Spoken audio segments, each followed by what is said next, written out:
Bismillahir Rahmanir Rahim. I think I should be saying Eid Mubarak. If it isn't now, it's very soon. Assalamu alaikum. We've come to the end of a fascinating journey of the healthy Muslim in Ramadan. I hope you've been able to be with us a few times on this journey.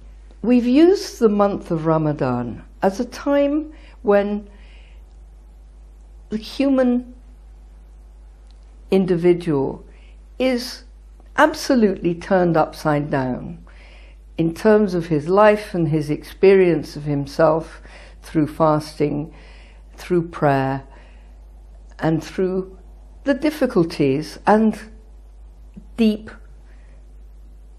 pleasures, and I mean pleasure, spiritual pleasure, of an extraordinary month. This month is ordered to us for our religion. It is essential for our understanding of who we are. It is the month in which the Quran was sent, and during this month, through the fasting, we come to learn more about who we are through the perspective of the Quran. We started with an understanding of the simple day-to-day stuff that we had to get used to at the beginning of Ramadan, of fasting, of how to balance our activities and our sleep, how to balance our food and our fasting, how to balance the intake of our water, and how we make sure that we take the right things at the right time so that we're able to have proper fuel to enable our body to function the following day. People feeding a family will not be feeding the same thing to different members of the family who are doing different things. So there's been a physiology lesson, there's been a deep understanding of who we are in terms of our natural physiology and what we take from food, which is a creation of Allah, for our benefit. We're not meant to abuse food. We're meant to understand how to use it for our benefit. So there's been a really important learning curve through Ramadan about the healthy balance of our life in terms of everything that comes into it, of exercise, of food, of rest, of activity. We then looked at how illness happens. Illness is, in the English, dis-ease. The body is out of balance, out of harmony. We've learnt how the illnesses of the body happen, how the illnesses of the heart, of the mind happen, and how spiritual illnesses, when they exist, have to be treated in the context of the emotional understanding of the personality of that person.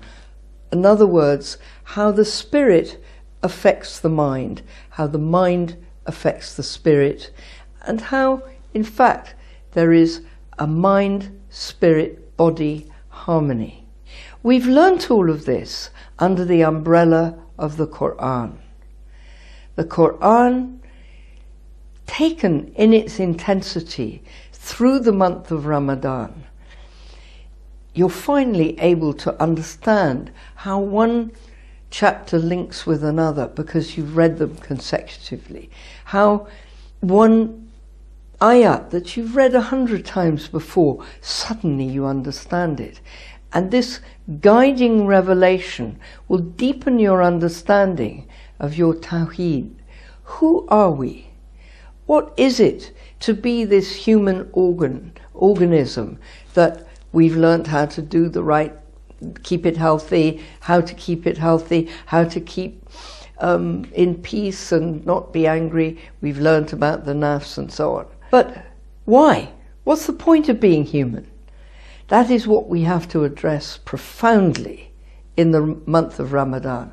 That is the point of our fasting and our prayer during the month of Ramadan, to deepen the fundamental understanding of that. What is the purpose of any human person on this planet? They are the creature of Allah. They are loved. They were put on this earth for a reason. Their existence was known before time began. And they will return and be accountable for their life. That fitrah was known to hunter-gatherer man. It didn't need religion to teach hunter-gatherer man. But guidance has been necessary from religion over the years. And it's been good to explore what we learn from the religion of Islam. We went back to our understanding of not just the understanding of how we use our daily life to achieve health, but how we look at the healing of the sick person and the understanding of the cause of illness of the sick person. The sick person in the context of a physical illness, which they have caused themselves because they've been doing wrong things, or the illness of a person who is troubled in their mind, possibly because of faulty upbringing from childhood, possibly because of terrible tragedy and loss, or many other reasons of grief and disaster that has led them to completely be disorientated of who they are. How does the Quran help us to frame the understanding of how to heal these people, to heal them as a physician, or to help them to seek spiritual healing?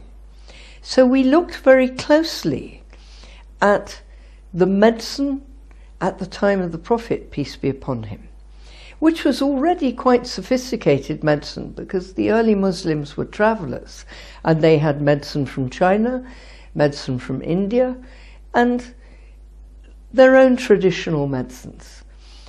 And the Prophet, peace be upon him, was very clear that he wanted people to seek medicine from physicians. He took the advice of physicians himself. He applied medicine and asked for healing for his family from other physicians, and he took medicine himself. There was a broad range of traditional medicines which we've explored. The Prophet, however, didn't confine himself to the simple treatments, and he made it very clear that whatever the treatments were, whatever their proven merit, that medicine could only work, even if it was rubbish, it could only work by the will of Allah. That everything that happens to us, our laughter and our tears, our waking and our sleeping, is governed by the will of Allah and by the constant knowledge and presence and attention of Allah, who is with us at every second and never leaves us. That principle of Tawheed was absolutely fundamental and threaded through every aspect of the Prophet's treatment of the sick. We looked also not just at the illnesses which we cause ourselves, because we're faulty people, we don't look after ourselves properly, we follow our desires and our anger, and we go down faulty pathways. We make ourselves sick. Allah is compassionate and merciful and helps us heal ourselves. But sometimes calamities happen to us. Those calamities can make us deeply troubled because they take away our wealth, they take away our health, they take away our family. Please return after the break for the final summing up of the rich treasure that has been uncovered during this holy month of Ramadan.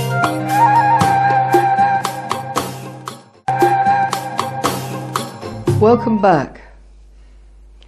We were talking about the understanding of the different type of healing required for situations where an illness is not your fault, but is the result of some circumstance out of your control, which has either led to a terrible tragedy and a loss of your health, your wealth and your family, or has caused you an illness which could be physical or mental. We have biochemical mental illness which fundamentally affects the human personality, and yet we have to know and cherish and love the people whose moral dimension is profoundly affected by their illness. The only illness mentioned in Quran is in fact dementia, where Allah in His wisdom causes man to lose the knowledge that he had taken such pride in.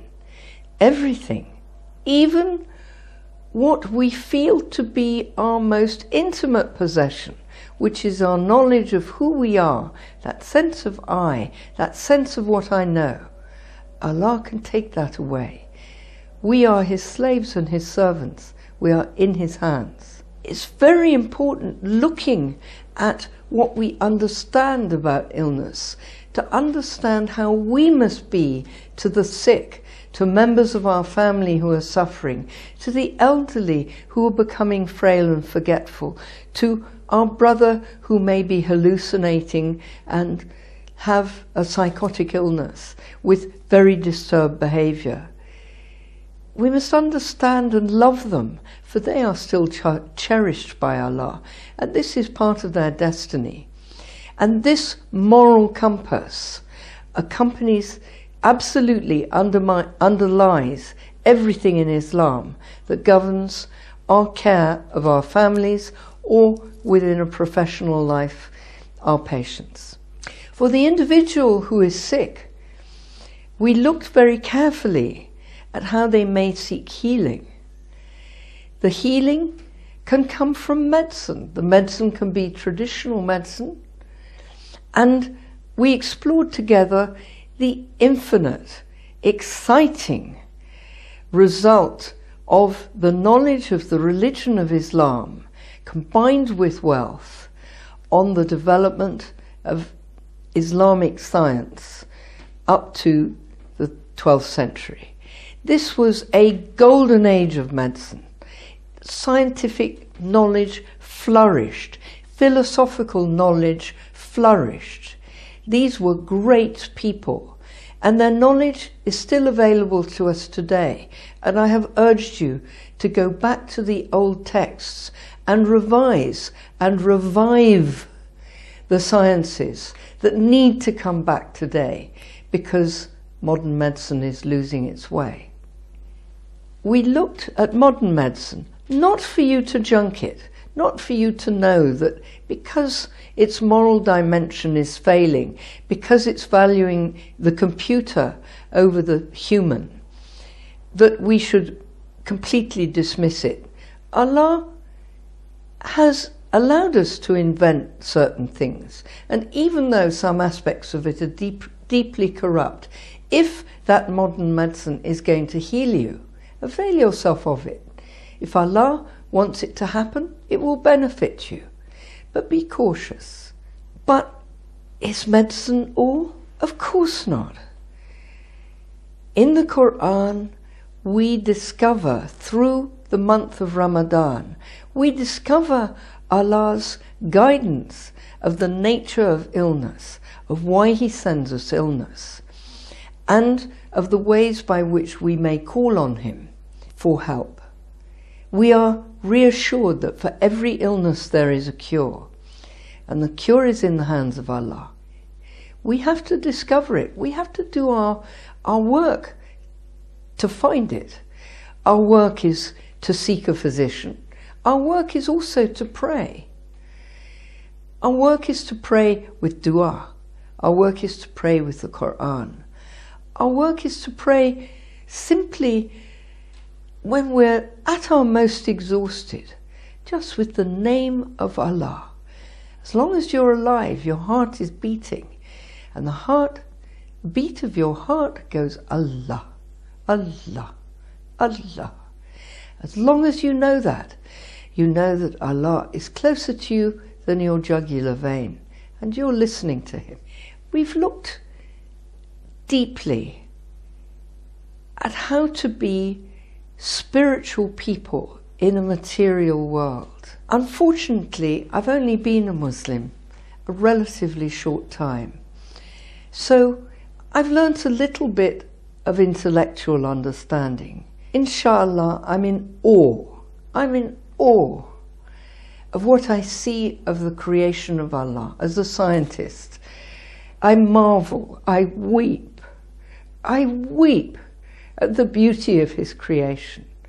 I weep also at what man is doing to it. I understand and I know, even though I am the blink of an eye on June the 23rd, I am nothing in terms of the time of Allah's cosmos, nothing.